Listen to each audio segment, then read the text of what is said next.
স্বাধীনতার পর কেটে গিয়েছে ৭৬ বছর, কিন্তু এখনো রেল পরিষেবা থেকে বঞ্চিত বাঁকুড়া জঙ্গলমহল। প্রস্তাবিত ছাতনা মুকুটমণিপুর রেলপথের ভবিষ্যৎও বিষ পাও চলে। জঙ্গলমহলের অপু দুর্গারা তাই দেখেইনি বাড়ির কাছে কোনো রেলগাড়ি। ট্রেন পরিষেবা কবে মিলবে তা ভবিষ্যতের ওপর ছেড়ে দিয়ে ছোটদের ট্রেন চেনাতে অভিনব উদ্যোগ নিল স্থানীয় প্রশাসন।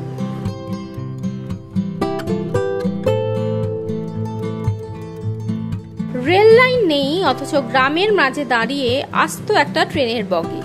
সম্পূর্ণ রেল যোগাযোগবিহীন রানীবাঁধের রুদ্রা গ্রাম পঞ্চায়েতের নারায়ণপুর গ্রামে গেলেই দেখা মিলবে এই ট্রেনের। দাদা, এই গ্রামে একটা ট্রেনের মতন বাড়ি হয়েছে, এটা কি জানেন? এটা আইসিডি সেন্টার জানি। তো কেমন লাগে দেখতে? এটা দেখতে খুবই ভালো লাগে। আগে দেখেছেন কোথাও? আগে কোনো জায়গায় দেখাচ্ছে, এই প্রথম এখানে? প্রথম এখানে দেখছি। বাচ্চারা কতটা খুশি এটা দেখে? বাচ্চারা অবশ্যই তো খুশি হবে, কারণ বাচ্চারা ট্রেন দেখেনি কোনোদিন। আইসিডি সেন্টার দেখেছি। আইসিডি সেন্টার এটা থেকেই তারা উপলব্ধি করছে যে এটা মানে ট্রেন আর কি। আর এই জঙ্গলমহলে ট্রেন নেই, অথচ ট্রেনের আদলে আইসিডি সেন্টার, এটা কিভাবে দেখছেন? এটা তো মানে পুরোপুরি নজর কাটার মতো জিনিস আর কি। আসলে ট্রেনটি একটি নবনির্মিত অঙ্গনওয়াড়ি কেন্দ্র। স্থানীয় সূত্রে খবর, নারায়ণপুর গ্রামে একটি চালু অঙ্গনওয়াড়ি কেন্দ্র থাকলেও তার নিজস্ব কোনো ভবন অর্থাৎ বাড়ি ছিল না। গ্রামেরই একজনের বাড়িতেই এই কেন্দ্রটি বিগত ১০ বছর ধরে কাজ করছিল। এলাকার মানুষের দীর্ঘদিনের দাবি মেনে তৈরি করা হয়েছে এই কেন্দ্রটি। ছোটদের উৎসাহ দিতেই আস্ত একখানা রেলগাড়ির অনুকরণে তৈরি এই কেন্দ্র। দারুণ খুশি স্থানীয়রাও। দিদি, এই ট্রেনের মতন একটা বাড়ি দেখলাম আপনাদের এখানে গ্রামে, কি এই জিনিসটা? এটা আইসিডি সেন্টার আমাদের করে দিয়েছে। কেমন দেখতে? দেখতে পুরোটা ট্রেনের মতোই। বাচ্চারা দেখে খুশি?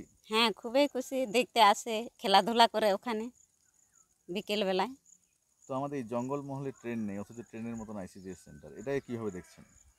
এটা আমাদের ইচ্ছে আছে, এই আমাদের এলাকাতে ট্রেন লাইন এলে খুবই ভালো হয়।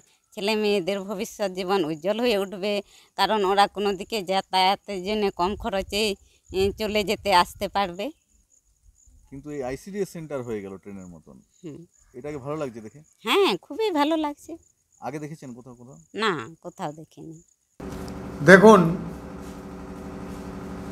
এই জঙ্গলমহল এলাকার মানুষেরা এমনিতেই পিছিয়ে আছে, তাই সর্বক্ষেত্রে যাতে পিছিয়ে না থাকে, রানীবাঁধ পঞ্চায়েত সমিতি, রুদ্রা গ্রাম পঞ্চায়েত এলাকার নারায়ণপুর গ্রামে যে নতুন আইসিডিএস ভবন তৈরি করা হয়েছে, দীর্ঘদিনে ওই এলাকার মানুষদের দাবি ছিল। আমরা গর্বিত যে নতুন আইসিডিএস সেন্টারটি রেল লাইনের উপর যেন রেল দাঁড়িয়ে আছে, ঠিক রেলগাড়ি দাঁড়িয়ে আছে ঠিক সেই রকম, যাতে ছেলেরা আকর্ষিত হয় এবং পড়াশোনায় মন দেয়। আইসিডিএস সেন্টারে তো প্রথম বর্ণ পরিচয় শেখানো হয়, দিদিমণিরা শেখান। আমাদের উদ্দেশ্য এই জঙ্গলমহল এলাকা আগামী দিনে ভবিষ্যৎ তৈরি হোক। আইআরডিএফ প্রকল্পে প্রায় ৮.৫ লাখ টাকা খরচ করে রেলের বগির আদলে এই অঙ্গনওয়াড়ি কেন্দ্রটি তৈরি হয়েছে। এতে রয়েছে ২টি দরজা, ঠিক ট্রেনের বগির মতোই, একটি হলঘর, সঙ্গে রান্নাঘর ও শৌচাগার। অঙ্গনওয়াড়ি কেন্দ্র নিয়ে এমন উদ্যোগ অভিনব তো বটেই, অঙ্গনওয়াড়ি কেন্দ্র নিয়ে এমন উদ্যোগ সম্ভবত রাজ্যের মধ্যে এটাই প্রথম। এই সময় ডিজিটাল।